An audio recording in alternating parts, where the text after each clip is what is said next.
4, 3, 2. Welcome one and all to the first inaugural annual or bi-weekly or whatever Chi-Town Fantasy Basketball Podcast.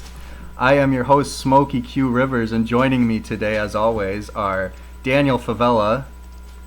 Hi. Danny and Nathaniel Viets Van Leer. What it do? Word. And Tommy Phillip. I'm gonna get laid. We all hope so. We all hope so, Tommy. Yeah. So The best. we play together in a 10-team, 9-category head-to-head league. So we'll generally make reference to that type of setting, but we'll try to talk a little bit of general fantasy goodness as well. And so we're about a third of the way through the season. Are you guys still there? Yeah. Okay. I can't see you anymore, but I can still hear you. Hold on a second. Okay, it's good. Yeah, so we're about a third of the way through the season, so we decided it was a good time to record a podcast because it's still early enough that it's not, your season isn't over if you're not doing so hot. But it's been enough time that some interesting trends can have developed. So I wanted to quickly, or not too quickly, I wanted to dig into it and get everybody's top 3 surprises and top 3 disappointments so far this season. So we'll start with Tommy since he has to go to bed. Who are your top 3 pleasant surprises as far as players that are doing well? I'm gonna say Rondo number 1, the health of Dwayne Wade number 2, and the great play of rookie Jahlil Okafor. Actually, I take that back. Kristaps Porzingis, you're with a dime of a pickup. That's gonna be my top 3 fantasy surprises for this year. Top 3. Okay. Oh yeah, no, that's great. Like Rondo in particular. Yeah, let's talk about Rondo a little bit. So last year he was coming off an injury in Boston. He wasn't playing to start the year, and then he was kind of like whatever in Boston. He got traded to the Mavericks, and I don't know. I think it was a mixed reaction at the time to that trade. I don't think everybody hated it. I don't think everybody loved it, but certainly you didn't think that it was going to turn out as badly as it did. He was a total disaster in Dallas to the point where they pretty much chased him out. They kicked him out before their season was even over. Like there was that whole weird playoff thing. So yeah, for him to be playing at his old levels is really surprising. Absolutely, and as you would know, Rondo's got close ties to home with me. I'm a guy that invested my time and my draft picks and my trade offers into Rondo because I have faith in this guy. So if we recall, going back last year, I traded for him before he got traded to the Mavericks in hopes that he will get out of Boston. I was completely sold on the man. I thought he was going to be the future of the Mavericks. I thought they were going to sign him long term. And I told myself, this guy's a dime machine. If he's going to be surrounded by great shooters and phenomenal, coaching system over in Dallas, I thought he was going to be a phenomenal addition to the Dallas Mavericks. And I traded for him, and I got him, and he was a massive disappointment. I for the life of me, I couldn't believe what has happened. He was averaging, I think it was less than 7 points and less than 4 assists or 5 assists, and he was not even getting play time. They chased him out of there.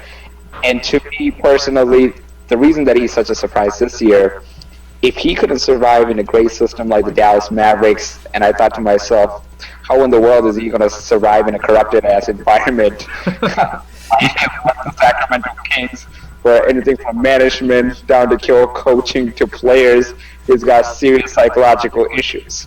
So we always hear now the rumors as this Sacramento Kings is one of the worst management systems in the whole NBA league. The owners are psychotic, and sad to say he's Indian. I would imagine he's smarter, but guess not. But then here comes this guy, who was a bust for the last 2 years coming off an ACL injury, and he's a dying machine. I mean, who could have averaged? I was with one of our fellow fantasy players earlier today, Jonathan Kuvakata.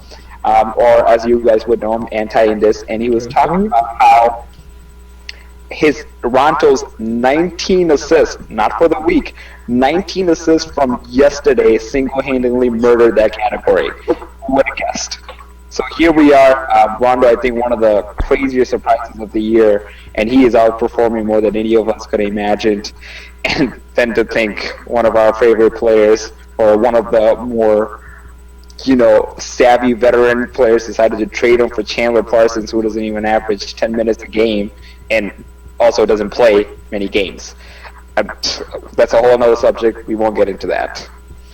Yeah, I think. Yeah, no, I think the bigger part about that too is that despite the fact that Rondo had been playing for so many years and actually doing pretty well, that 1-2 year period ruined his reputation for everybody.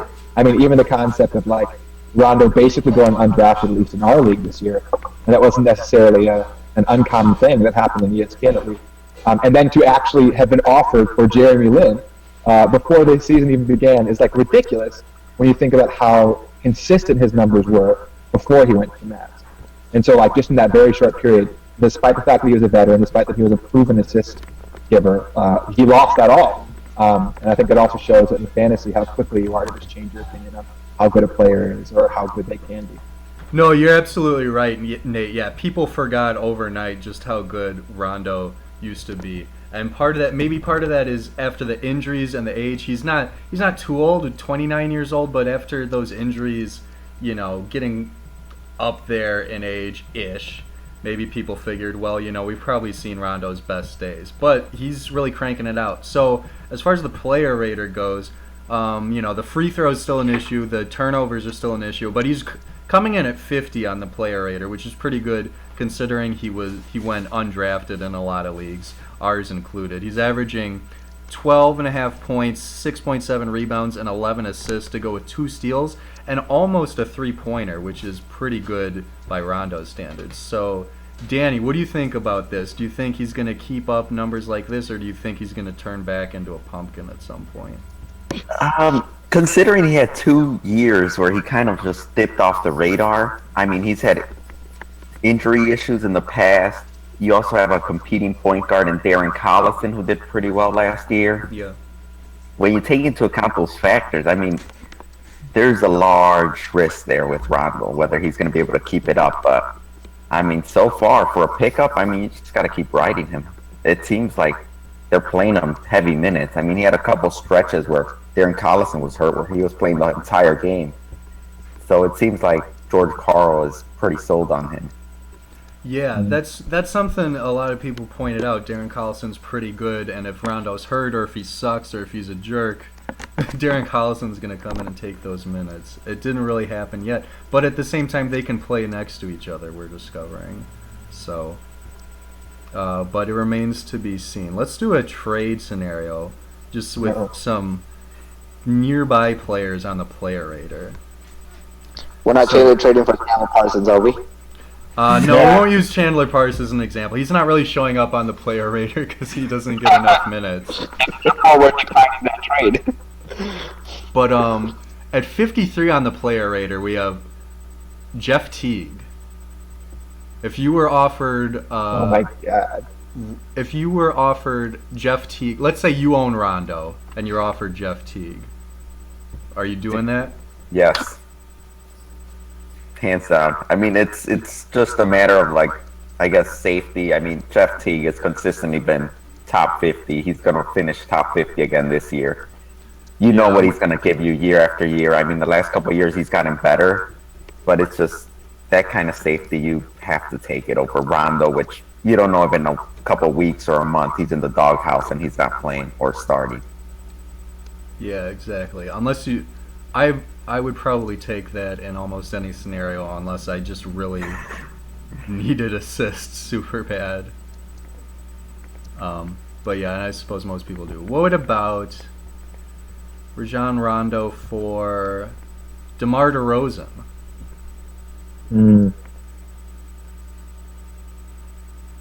Oh, stump the experts, huh? Yeah, I think it's up to whether you think that DeRozan's going to start declining or continue to decline, depending on how you look at it. I know historically DeRozan really could kill a couple categories for you, and you used to have that same fear about Rondo.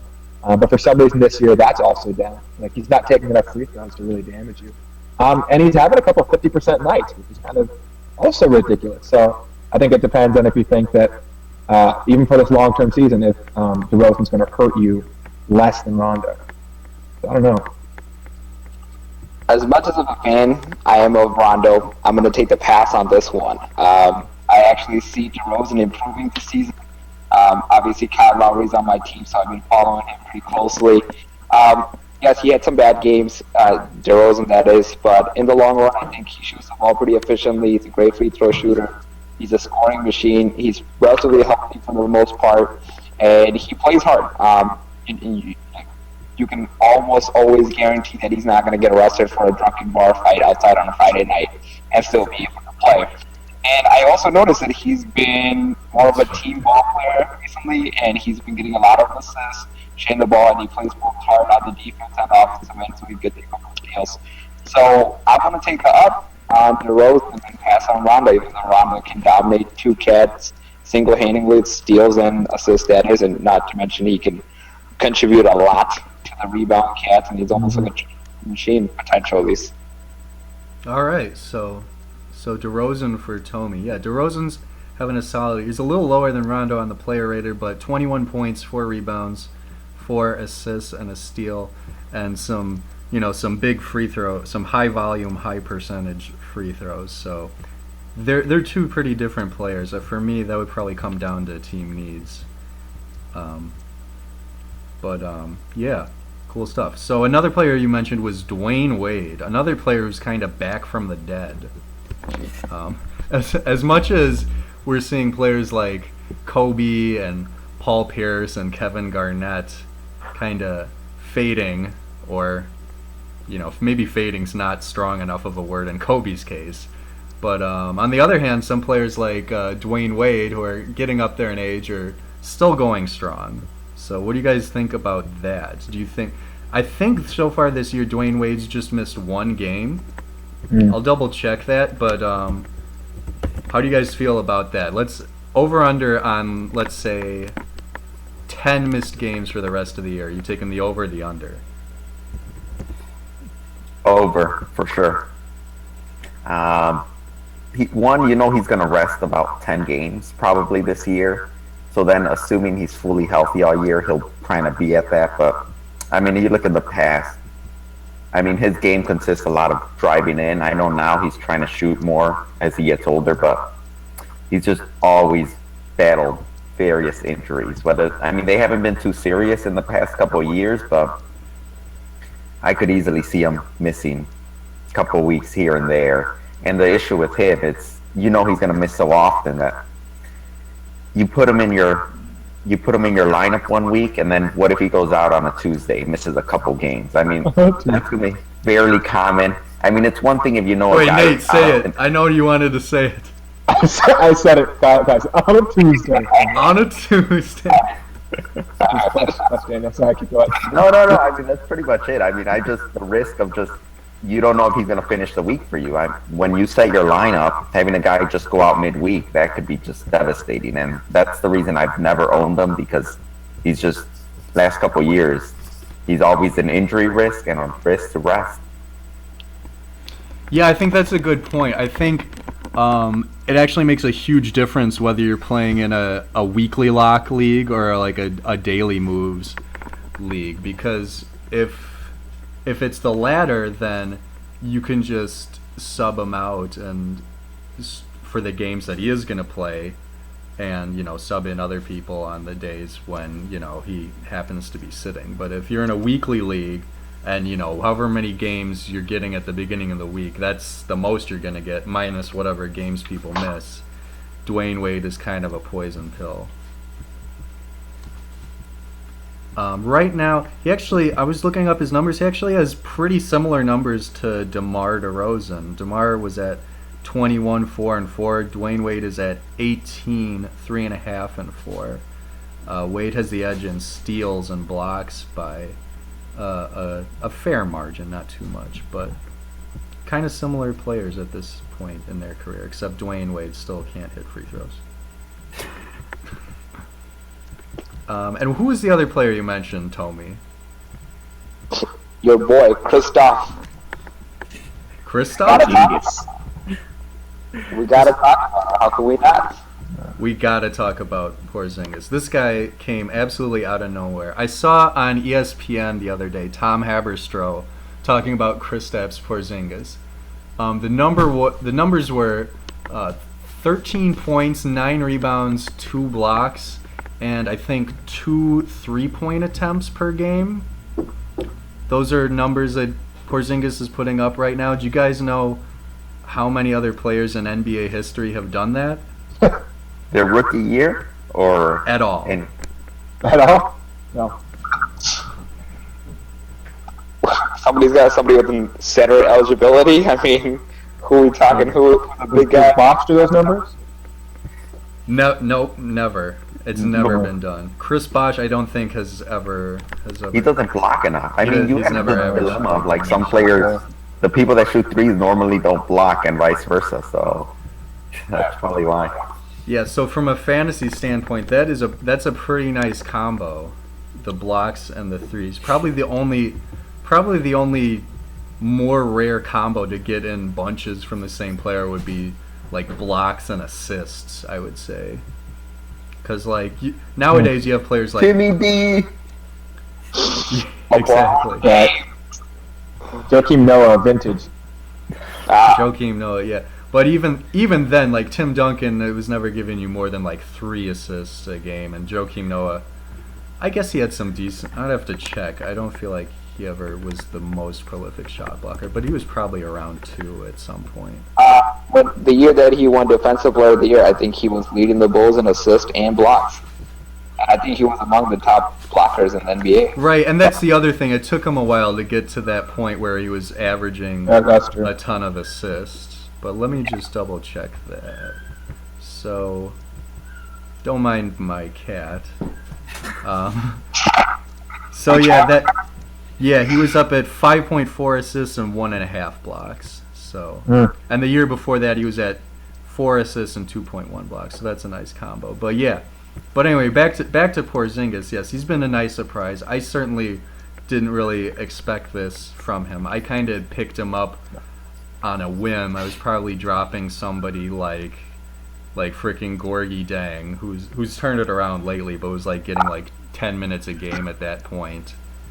And I figured, what the hell, I'll add Porzingis, and it's worked out beyond my wildest dreams. Currently, he's at 23 on the player rater. Oh my god. Wow. You would agree that drop was probably the worst decision of your life. Gordy Dang, come on, man. What do you mean? Dropping I love that Gorgie man. Dang was the worst decision of my life? No, I'm just saying that because Nate loves that man. I love the man. I love No, him. yeah, I mean, and that was tough because, you know, if he gets minutes, he's productive, and, you know, 3 weeks later, he's starting to get minutes. He's starting to be around that, you know, 26, 28 minute range, which is enough. But, you know, I just couldn't deal with it at that point. He wasn't getting minutes. But I'm certainly happy with Porzingis. Relatively And he's in freaking commercials already. Now I see a Twitter commercial. First thing I see is Porzingis with a flaming dunk. And most NBA fans have no idea who this guy is. Most NBA fans probably couldn't even pronounce his name. But like now he's becoming a household name among fantasy circles. That's crazy. I think that turnaround was. His name. So what? Told me not being able to pronounce his name to start it off. Porzingis. Porzingis. Chris, I've heard a few different versions. Stephen A. Smith says Porzingis. Porzingis. Oh. So, I like that. he was also on the Porzingis is a bust train. So what does he know? Well, let's talk about Christoph for a second. As you guys know, I don't watch NCAA at all. I have no interest in college basketball. But for whatever reason, come the draft time, I am your biggest Draft Central monitoring rookie, looking at stats kind of guy. I So feel I you. saw that you were projected at like top 15 or top 20, I think, initially. And I watched all these videos from Draft Central of him back from his home country.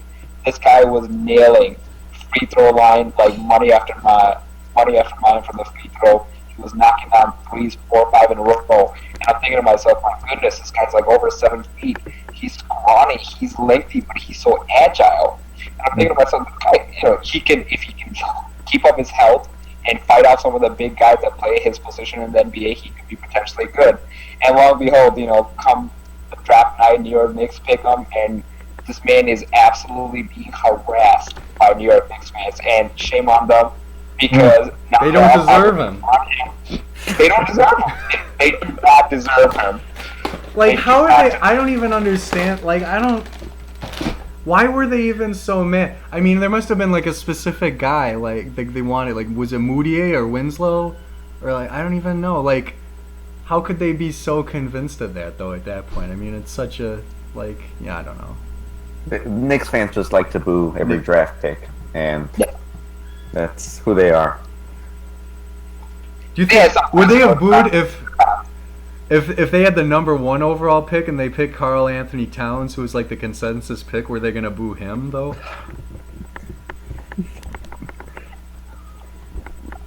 Or would the Washington Wizards fans I feel like cheer there him on? might I have mean, that's the been biggest not to get too political, but I feel like there might have been a little xenophobia there. They're like, get this foreigner out of here.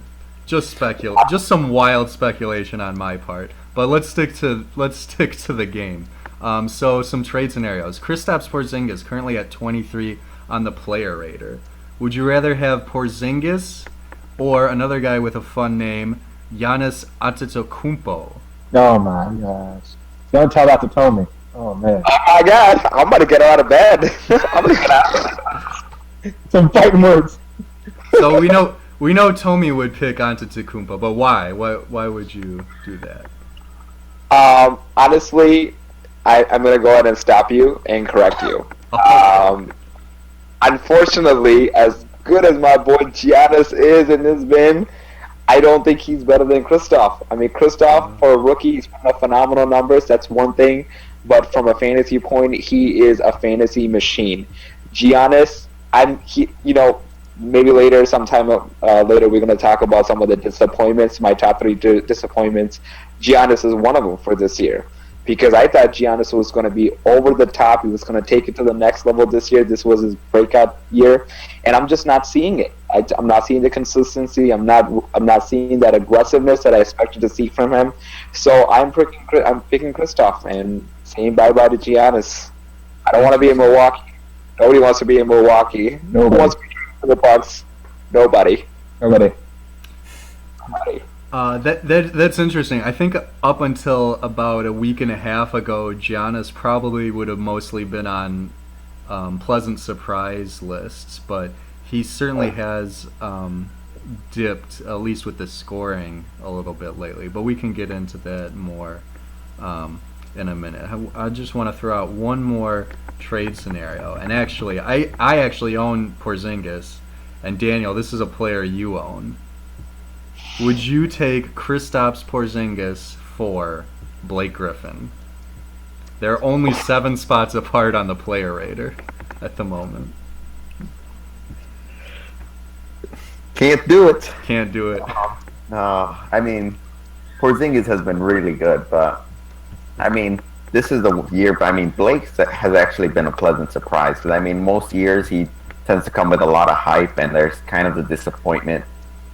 He doesn't give you the defensive cats, but scoring, field goal, the guy is consistent, brings it every night.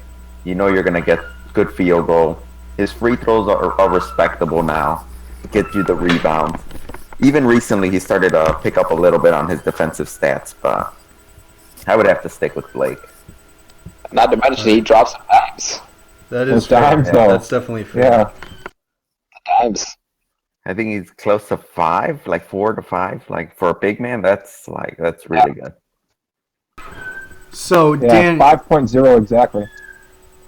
Yeah, that's a good point. So Danny, while we're talking about Blake Griffin, why don't you kick it with your top 3 pleasant surprises?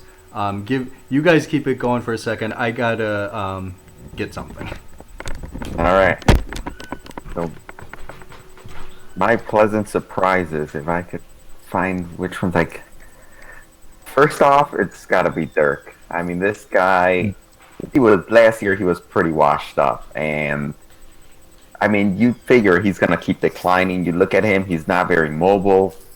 can't. I mean, it doesn't seem like he's going to be able to play defense or do anything like that. But lo and behold, I checked Player Rater, and where is he at right now? I think he's like 15 in Player Rater, Yep, 15. Yeah. which is outrageous. I mean, this guy apparently doesn't age, or I don't understand how he's. I mean, he was like a 7th or 8th round pick, if that, and which is, and I mean, even then, I was like, I don't know. Brian picked him, and I thought that was still pretty aggressive because I didn't see him playing too many minutes, and surprisingly, Dirk still got it. I don't know if he's going to be able to hold up top 15 numbers, but based on what I see so far, it seems like he'll at least be able to maintain maybe like top 30, top 40 for the season, which is pretty good considering his average draft position. I don't know. What are your guys' thoughts on Dirk? I mean, the crazy thing is, yeah, it's even surprising to see him at 15, just because visibly, I mean, if you watch the games, he also just looks old. He's slowing down. He was on a replay the other day, just getting like completely spazzed out on the three. Like, I mean, like, he's just. I mean, I guess the easy comparison is going. He's putting up like solid numbers, kind of like Tim Duncan, just because he's so consistent. He knows his game, and it's working out for him on the fantasy front. You know, even if real life he does look old. Very good. I'm gonna say one name, D-Will. He might be the reason Dirk might have revived his career at such an old age. No, I'm kidding. D-Will certainly helps. I mean, he should have been on my list of one of the better surprises, kind of reviving his career himself. But it's Dirk, good as gold. I mean, I see that jump. I see that jumper every single time I play. It is so smooth. It hasn't changed. He has, even though he's been aging, can we all say he has been aging gracefully, unlike some of his peers in his age group? Cough. We're not going to get to that topic right now, but yeah, he's been aging graceful and he's doing wonderful things. And I think one of the things is he's got smarter as he got older. He doesn't take those tough, difficult shots. He tried to make sure that he's consistent and he's making all the smart decisions, whether it's passing the ball or even taking that shot or just choosing not to and just turning down the shot. I think that's really has helped him, that he has actually got smarter and wiser with age, and he's just perfecting his game. Yeah. I mean, man. I was just Toby actually hit my second guy on the surprises list was Darren Williams. Currently 35 in Player Rater for someone that you really haven't seen in the last couple of years. I mean, he was a perennial like first, second round pick for a couple of years when he was really good. But after that, he just completely disappeared, and he looked old. He had the ankle issues, and it looked like his career was over. He comes to Dallas. Dallas is supposed to be a terrible team this year, and they're above 500 in the West. And you have these two guys in Dirk and Darren that I thought, I mean, no chance. These are two older guys that they were not going to do well, and surprisingly, we have Dirk at 15 and Darren at 35 in Player Rater. It's just baffling to me. I don't know if they can maintain it, but it's a pretty big surprise so far. Yeah, definitely. Dirk's a player for age-related reasons I've generally avoided in drafts, but I have done so at my own peril because he is generally a source of solid, if unsexy, production. Let's see. So we got Danny. We got Danny's pick. That was Dirk, right? Oh, I have Dirk and Darren. My last one is Carl Anthony Towns. Oh baby. Another hot I guess this is the year of the rookies, because normally rookies take a little bit of time to kind of hone their game, especially big men. They normally do not come out just quickly dominating the ball, being able to contribute, especially like at a fantasy level. And we already talked about Porzingis, and now we have Towns, which is 27 in Player Rater. He's showing that he could score the ball, he could defend and block shots. I mean, that's normally a pretty good start to get you. He actually moved up in Player Rater. He's up to 22 after his great performance the other day. 22 in Player Rater for a rookie, which is pretty big surprise. I mean, he was getting drafted at 5th or 6th round. So exceptional value, and rookies. I mean, they're a safe bet to progress as the year goes on. So I think he's Yeah, that's the scary part. Usually, like with Wiggins, we saw last year with Wiggins. I mean, he was pretty crap to start the year. He finished a lot, a lot better, at least from a fantasy standpoint. So I don't know how much better Karl Anthony Towns could get right away, but to think that he could be better than what he's doing right now, it's pretty impressive. The one knock on Cat's game, and not really a knock on his game, but on his fantasy game, was the minutes of late. Dig this. So, to start the year, first game of the year, he goes out and plays 31 minutes, and then, 33. Okay, great. For the first 12 or so games, he's averaging comfortably about 30 minutes a game, slightly less. Then, after that, since the 12th game, so from game 12 from game 13 to the most recent game, which is game 19, he's only averaging 24 minutes a game. Can anybody explain this? Why would you have this number one overall pick who comes out and plays well right away, playing 30 minutes a game? Why are you cutting him back?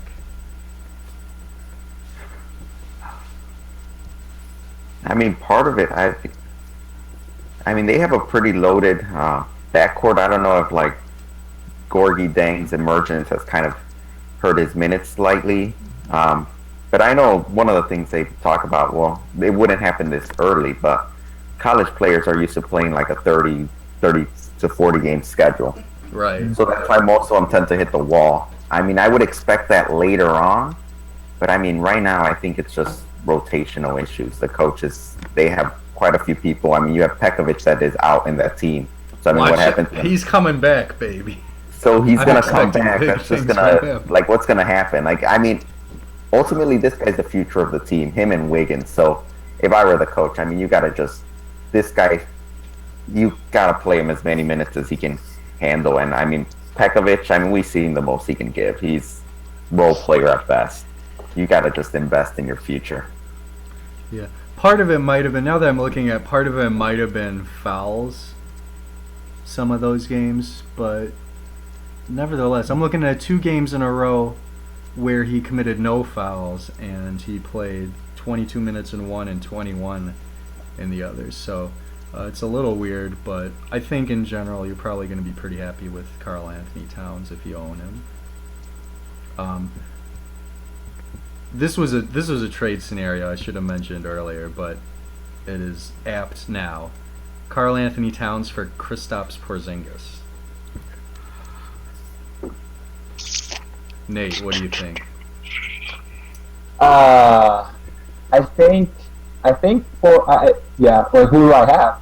Well, It doesn't matter who. Which one I would guess you who would I rather pick? have? Yeah, I would pick Porzingis just because Anthony Towns' numbers are so volatile. Like they come with a punch, right? You can get those like huge games, like scoring near 30, having like over 14 rebounds, crazy stuff like that. But then he lacks consistency. I mean, the minutes show that, but also if you actually look at his box scores, just the numbers are bouncing around everywhere. And Porzingis, I mean, I think he's established himself in his averages. I mean, he'll fire about the same amount of threes a game, and he'll get you what you've asked for almost every single game. I think the consistency is what I rely on for the long term. I mean, if Karl Anthony Towns is like blowing up right now, and I can't guarantee that a week from now he's going to not like have a 7-7 game, that would be crazy. That'd be awful. He might be dropped, but if that happened, that'd be bad for the long term. So there is something to that. Yeah, like I still have his game log up, so I'll make reference to that. From game 1 to game 13, he only had 1 single-digit scoring game, and then since then, he's had 6, 6, 7, 17, 6, and then 27 points. So yeah, there's definitely something to that. The blocks are still there even when he's limited scoring, but certainly, yeah, rookies, you do expect some volatility, but we're kind of spoiled with what he gave us in those first 13 games or so. Let's see. So, and then that would leave Nate. We got Danny's top 3 and Tommy's top 3 surprises. Who are yours? Well, they mostly hit on a couple of mine, so I'm actually going to add to that Will Barton. Oh, actually. Baby. Will Barton. Unfortunate that Porzingis and Barton are both on frickin' Smokey's team, so he picked up both of those. Oh, I'm flattered. But yeah, I mean, I actually even had him on my fantasy team just because of Denver. And so I was expecting him to kind of fill that Band-Aid and then actually basically be benched when they found a better option. And that didn't happen. I mean, the guy just went out, had some huge scoring nights. But the scarier thing is just his field goal percentage. He has the field goal and he has the ability to be a 1-1-1 guy, kind of filling all those like little itty-bitty categories that can help you win a week. Not in abundance, but those little chippy pieces. So I was really hoping after I dropped him that he would slow down, but he didn't. He actually picked up and is now extremely consistent. So I think he'll be a pretty huge force the rest of the year. And I'm pretty bad that Smokey has him on his team. Well, what can I say? Yeah, his production he's pretty interesting player. I actually did a fun little comparison not too long ago. His production is pretty weird. I mean, he's got a good field goal percentage, especially for a guard. He has a pretty decent free throws percentage. He's chipping in blocks, chipping in steals, chipping in threes, but not really dominating any of those categories. He's not really dominating any category, but he's chipping in across the board. And what I found, the third most comparable season to Will Barton was actually another player you owned, Nate, last year. Can you guess who it was? Someone you owned last year.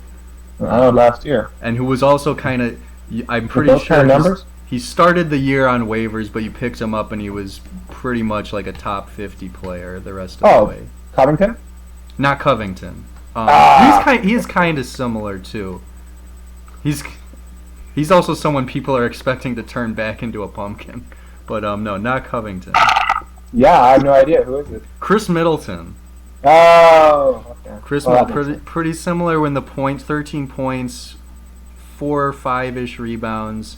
Middleton's better with the threes and steals, but Barton's a little better with the blocks and the field goal percentage. But on the whole, kind of similar players, kind of similar real. Well, no, not really. Middleton's more. You think of him as like the 3-point spot up guy and a defensive guy. Will Barton's kind of the energy scorer off the bench. But from a box score standpoint, not all that different. I know people, and he doesn't really have that name value, so I'm hesitant to throw out some trade scenarios, at least. Well, no, I'm going to throw him out there. I'm just hesitant that I'm going to get laughed but are you out fishing? I mean, that's... It's also weird because I own him, and these are soft trade offers. People are going to think. So Will Barton's at 31, and then at 36, you have... This is probably fair, because this is another player who was... This is a player who was drafted fairly low. C.J. McCollum. Will Barton or C.J. McCollum? Who would you rather have? Will Barton is the safer option. C.J. McCollum is the sexier option. What? I mean, those huge punches in terms of stat categories. It's kind of like, that we would talk about having like a Marc Gasol on your team, who's going to be a good player and give you enough of everything. Or having a player like, Melo, I guess, who's just going to like blow up a certain category and like have a sexy line that you're going to love, Yeah, I think it depends on what kind of player you want on your team. Comey probably would. I know what Comey would pick. I don't know about the safer option. I mean, one of the things I hate is having a 6-man on the team.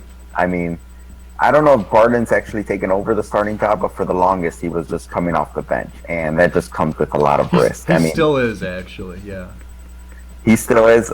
It's just C.J. McCollum. He has the starting job secure. He's going to get big minutes every night. So while his field goal percentage is a bit questionable, he's going to get you big minutes. He's those minutes are gonna they're gonna translate into decent stats on most nights. Will Barton has been going through a good stretch, but coming off the bench, I mean, minutes could dip, fluctuate depending on how the starters do and things like that.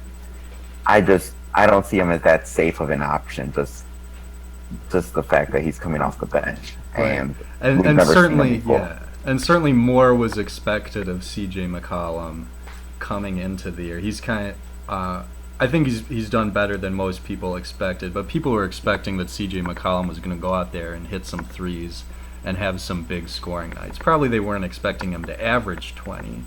Actually, he's a little under 20 now, but 19 is pretty darn good for a guy who's going around the 90th pick in a lot of drafts. They call him column. I'm thinking 3 column. I mean, he's on a rebuilding team, but the thing is, he's in a good scenario. Portland is a solid squad. It's a well-run team. He's living in this era of small ball, and 2-guard setup. You got a great 1-2 punch with Damian Lillard and Caesar Ball. They both run and gun, and Damian Lillard is an unselfish ball handler, so he's willing to share and make that pass when needed. And like Danny said, I'd rather put my money on the second best option than the sixth. So I'm taking 3 column any day. Yeah, because I'm actually looking at the player log, and like, I think it shows like the last like 13 games or so. I mean, C.J. McCollum, the least he's played during that stretch is 32 minutes. So you know he's going to go out there and he's going to play almost an entire game all the time. You look at Will Barton, and he's averaging like 27 minutes. There's nights in which I see he's 20 minutes, 22 minutes, and I don't know, that's always kind of resonates as a risk to me whenever you look at the minutes aren't guaranteed. It's just, that might not translate too well into great stats if you aren't able to get on the floor. Exactly. Yeah, that's an old rule of thumb with fantasy. The most important stat, it's not points, it's not rebounds, it's minutes. That's what generates everything. Yeah. But certainly something to keep an eye on. Who else you got, Nate? I'm only gonna add one other player, That's and I'm very surprised that no one else just mentioned the fact that Stephen Curry is outperforming the high expectations we already had for him. Oh, I'm glad you brought that up. Yeah. Keep going. Yeah. Yeah, I mean, it's we kind of joke around and say he has inhuman numbers, and I think after the first week we were expecting those numbers to dip down. We're like, it's all the hype. Golden State Warriors is coming after a win. He's just bringing a lot of energy, but now it's I think in some sense it's truly frightening the kind of pace he's keeping up, and the fact that he can sit at the 27-minute mark because he alone has gotten his team so far ahead, and has already like birthed a beautiful fantasy line. Like, you don't even need anything more than that from him.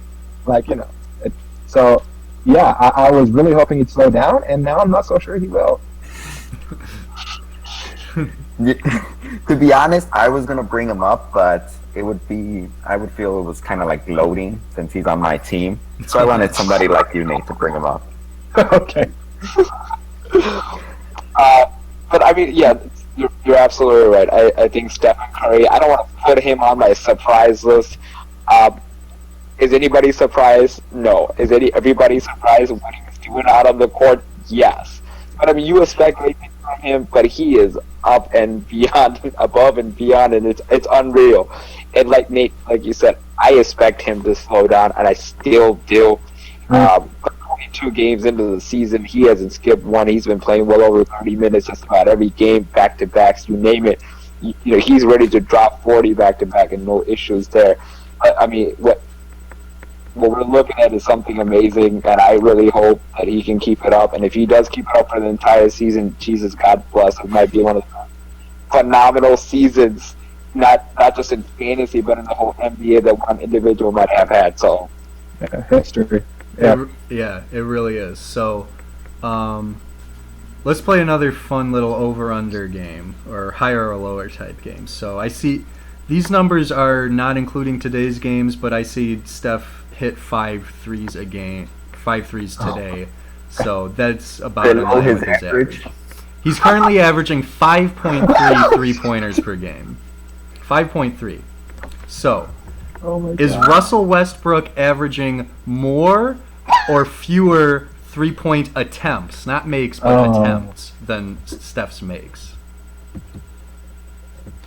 I would go I'd say fewer. that less, yeah. Less? Yeah, you're right. 5.1. Oh. How about Carmelo Anthony? More. I'm gonna say fewer. It is fewer. More. Yeah, he's actually a little lower. He's at 4.9. How about Kevin Durant? Yeah. Fewer. Kevin Durant's actually more. He's at 6.2. But and how Well, let's throw about out an obvious number. Let's throw out Kobe Bryant. Do you think he's Kobe Bryant? That's a good. I don't have him in front of. Let's see. Oh, Kobe. Well, yeah. What do people think? More? More. Yes. A lot more? A lot more. Yeah. Actually, this is kind of. I knew he was attempting a lot of threes, but Kobe Bryant is actually third in the league with 7.9 three-point attempts per game. Yeah. Unfortunately, How many is he he's only making? hitting 1.8 of them. That's 22% if you're keeping score at home. How about this? Quality. So, like I said, Steph's averaging 5.3 makes a game. How many players in the league total do you think are even attempting 5.3 a game? Probably a fraction. Maybe like 10. I don't know. I don't think too many. I'd say over 10, but less than 15. It is more than 10. It's actually more than 15. Oh. It's actually 25. But still, when you think about it, 25 players. I mean, that's not even two rosters. If you think there's 15 guys on a team, so basically, what that makes that like less than 5% of the league is even attempting as many threes as this guy's making. It's just ridiculous. It's just absolutely on ridiculous. pace for like 400. Well, how much is he? Like he's on pace for ridiculous number. Like he's gonna destroy his.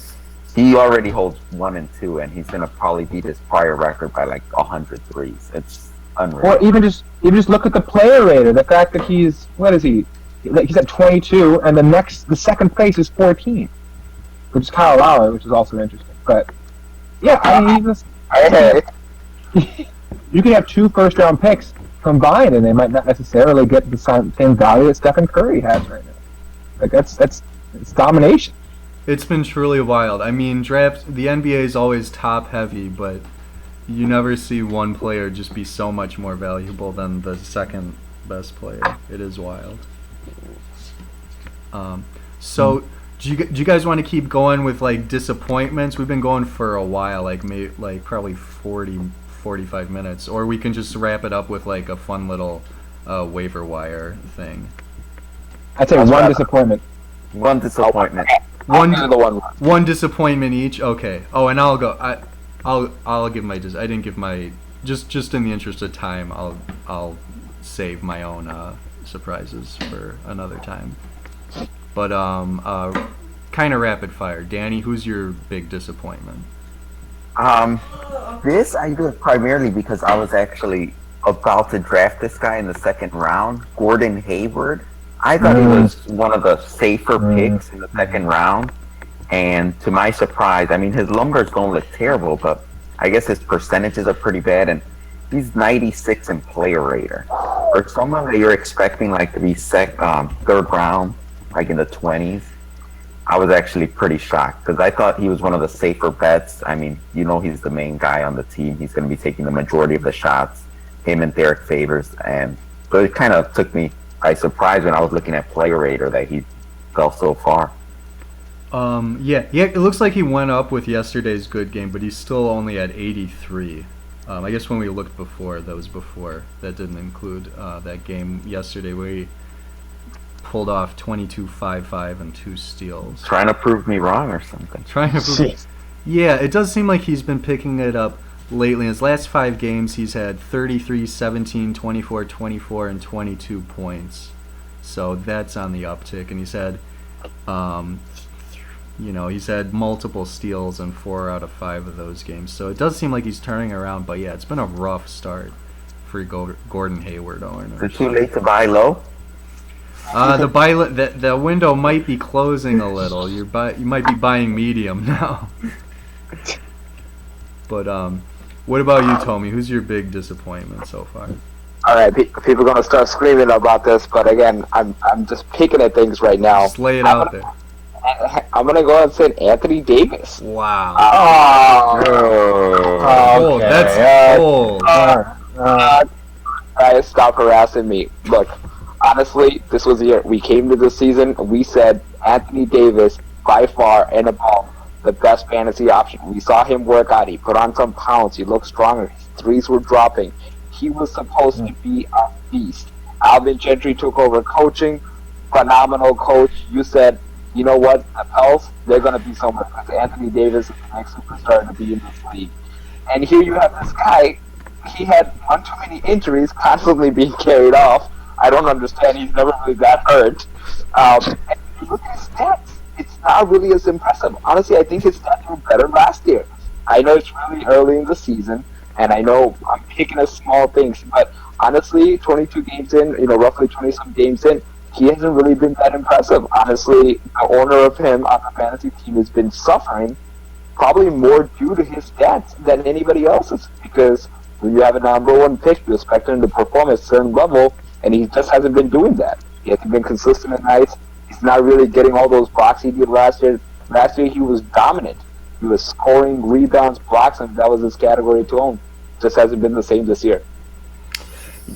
He's still number 10 in player rater, which is pretty good, but I do agree with you in that one concern that I've seen is injuries. I mean, he hasn't had anything serious, but he's at least had like 4 or 5 minor injuries this season, and we've seen that in the past, and it's just this guy seems like he's having trouble running away from a couple of these injuries. And if you're investing a number one pick, if he's gonna miss like 10, 15 games this year, that's gonna be an issue. So I mean, I like the guy. I hope he doesn't get hurt, but injuries could be an issue. I mean, I'm gonna have to pull the I said so card on this one. I had Anthony Davis. Do you have that in writing?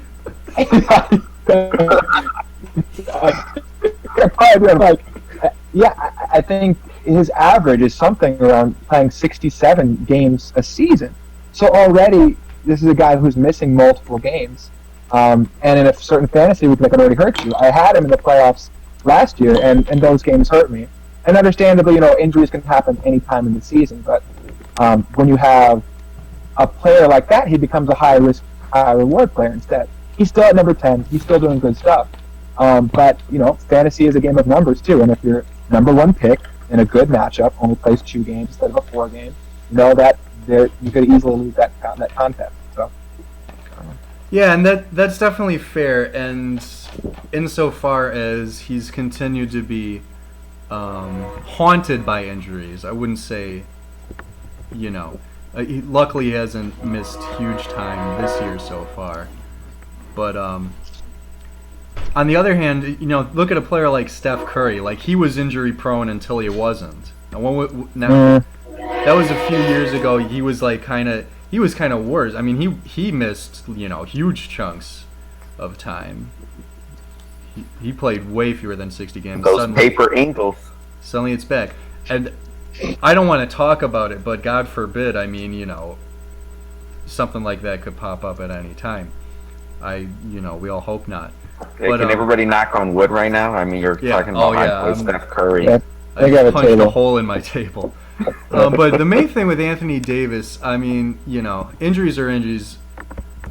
So far this year, it looks like most of his stats are pretty much in line with last year, except for the percentages. Last year, he was at 53.5 from the field, 80.5 from the line. This year, he's down to 49 from the field. Not so bad, but 74% at the line. One of the things that made him just an elite player was his ability to give you those big rebounds, big blocks, and also a good free throw percentage from your center position. And that at 74, it's not punt territory, but it's a lot less valuable. But so percentages are something that I like to give a chance to even out over the course of a whole season. So I'm expecting Anthony Davis to be back in that top 3 of the player rater eventually. But yeah, it's definitely been rough, and definitely the injuries are always going to be a worry.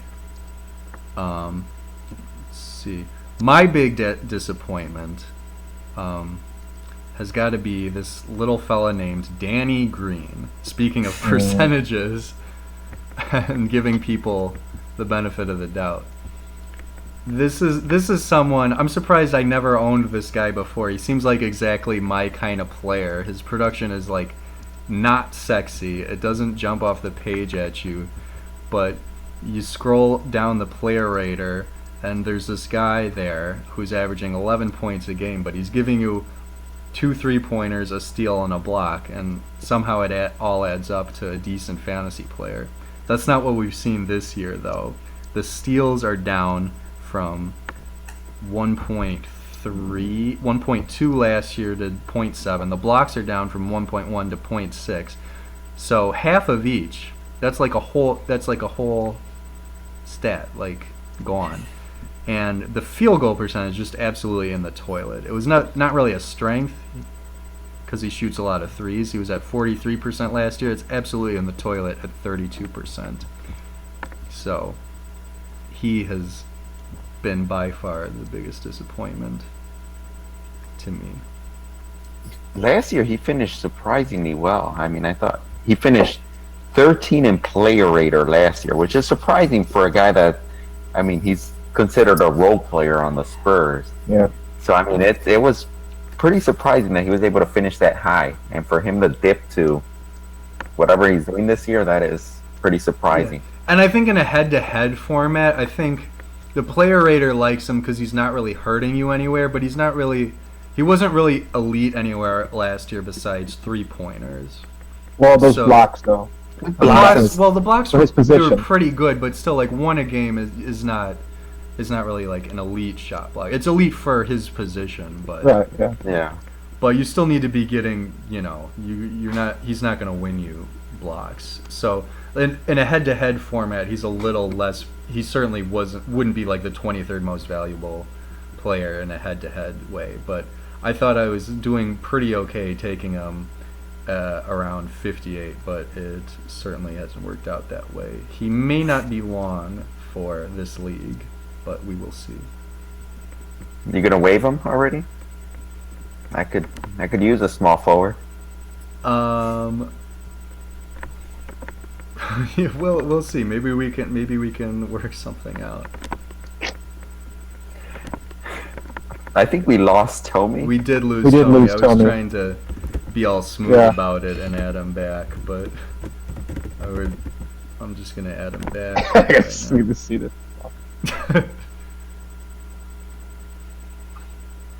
Yeah, my big disappointment. It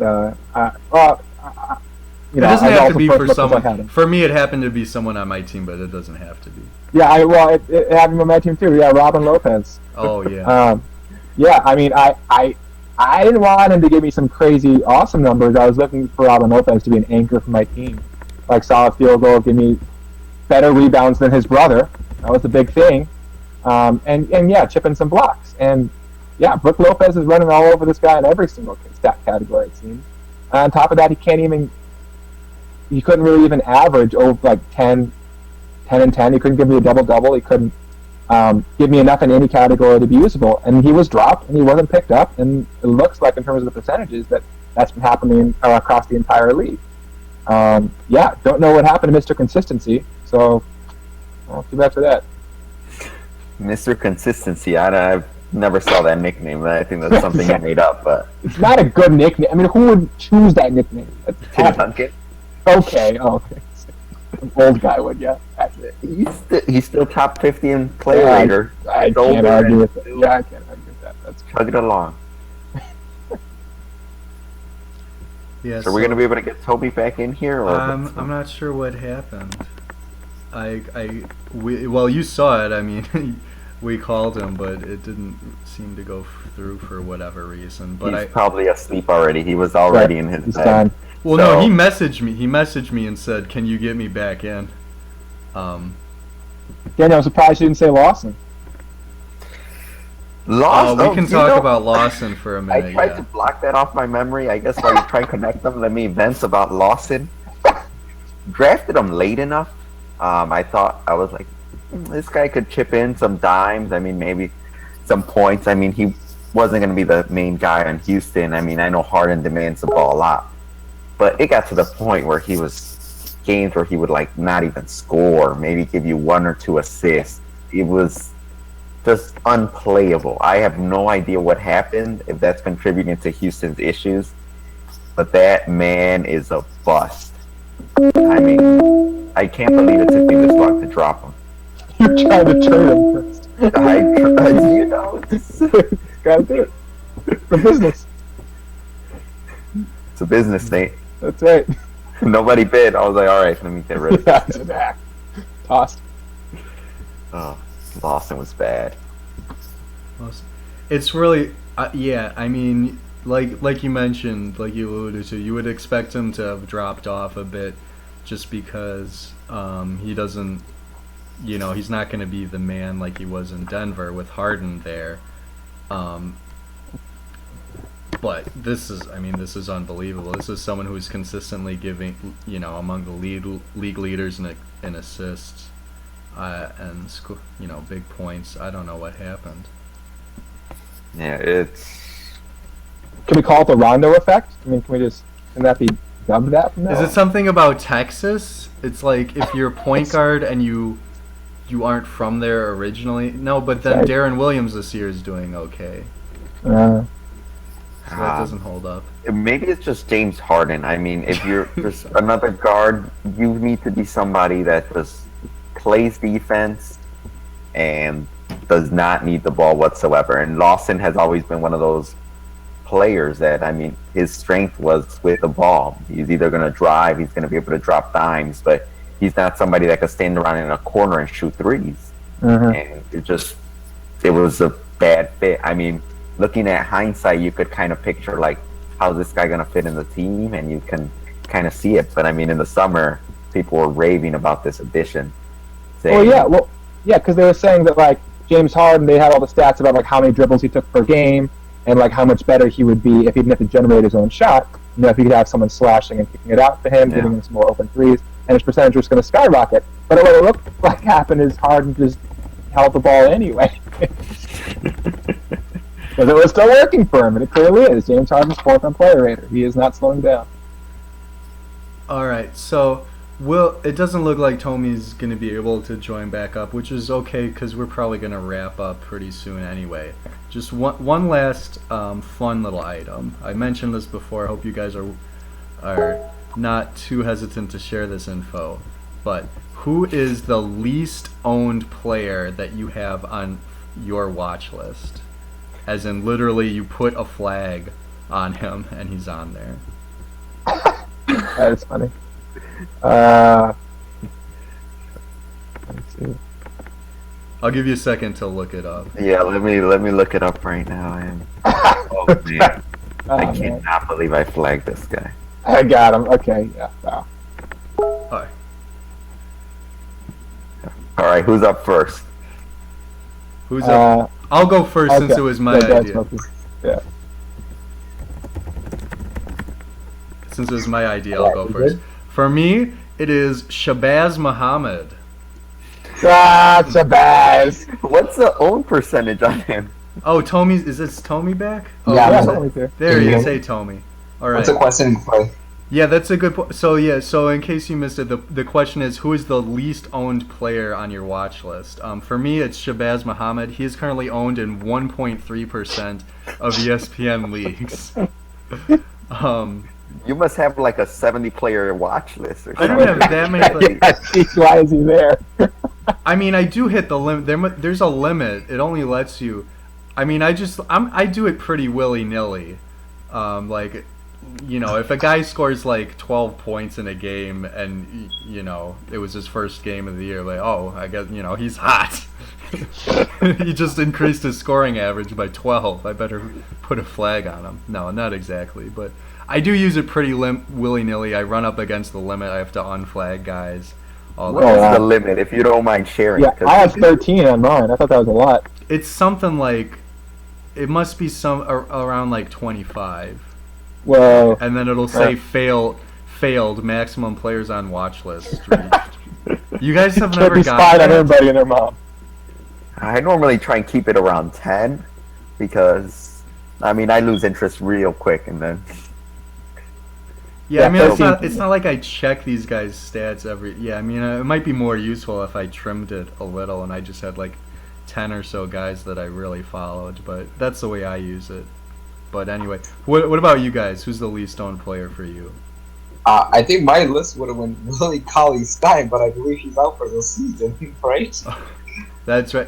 I don't think he's out for the year, but he's yeah. going to be out for like 6 weeks, starting Long like a time. week I ago. was just waiting for him to make a spark, just like every other rookie, but I don't think he's doing that, so. Yeah, that's unfortunate. Get well soon, Willie Cauley-Stein. Get well. We'll send him He a is card. he is actually on my list as well, but I have somebody below him. Oh, what was the percentage on Willie Cauley-Stein? I actually don't know. Daniel. 9.9.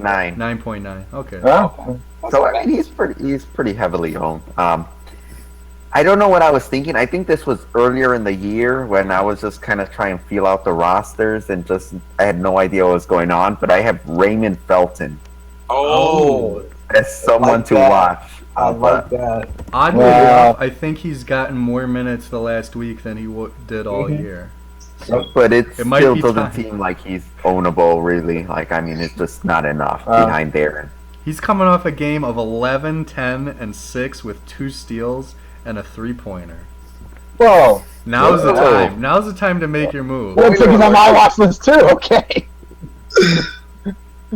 All right, Nate, I'm ready for this. Oh, jeez. Who do you have? Yeah, I mean, not a crazy one. Rondé Hollis Jefferson of the Brooklyn Nets. That one guy you picked up one time. That doesn't even count. You picked him up. I did, and I dropped him, and now I'm watching him again. Now you're just watching In him. case he turns around. That's I believed him in once, I could believe him again. Honestly, that rarely happens when I see a pickup of somebody I have never heard of in my entire life. Like, I not know. even mentioned, not even seen him in a box score. Out of nowhere. I remember. I only remember him because he was traded on draft night. Oh, Now you know why. yeah. But that's some good stuff. Yeah. So yeah, for a 10 team league, these guys are probably not gonna be the backbone of your team. But maybe if you happen to be playing somewhere deeper, someone to keep an eye on. But yeah, good stuff for tonight. I think that'll about wrap things up. This is something that we hope we can do perhaps weekly or maybe bi-weekly, depending on people's schedules. But it was a lot of fun. I agree. So- It was Well, fun. Yeah. Yeah, Thanks for probably the invite. Learn the new waiver wire ad, you know? waiver. Yeah, everything. Fantasy basketball is a rapidly changing game. We kind of got it out of our system today with a nice long view Recap. of the season. Probably the next time we'll do it, we'll probably focus on what games happened that day or what do we expect is going on in the next week. Like who's got a 2-game week, who's hurt, who's that kind of thing. But yeah, this was a lot of fun, and we hope to do it again. I will go ahead and chop this up. I'll post a link to my Facebook, and I'll convert it to like a what do you call it? You see our beautiful pajama faces? Yeah, great. A Please start WMV? off the I'm gonna Not a get laid part. WMV. Some kind of audio file, so you could just listen to the audio if you Echo want. that. They go, I'll also- learn. You can also find it at twitch.tv/Benghazi911. If you're wondering, that's spelled BENGHAZI, and then the numbers 911. Yeah. Twitch that TV though. Yeah, so it'll be there. It also will automatically post to YouTube if I tell it to, so that's pretty cool too. But Cool. yeah, I'll Get post Richard action. the Let's link go. on Facebook, and you can go back and listen to it if you're bored at work or whatever. Good. But all right, thanks for chatting, guys, and we'll see you later. Make sure to All release All a right, full thanks, tomorrow. folks.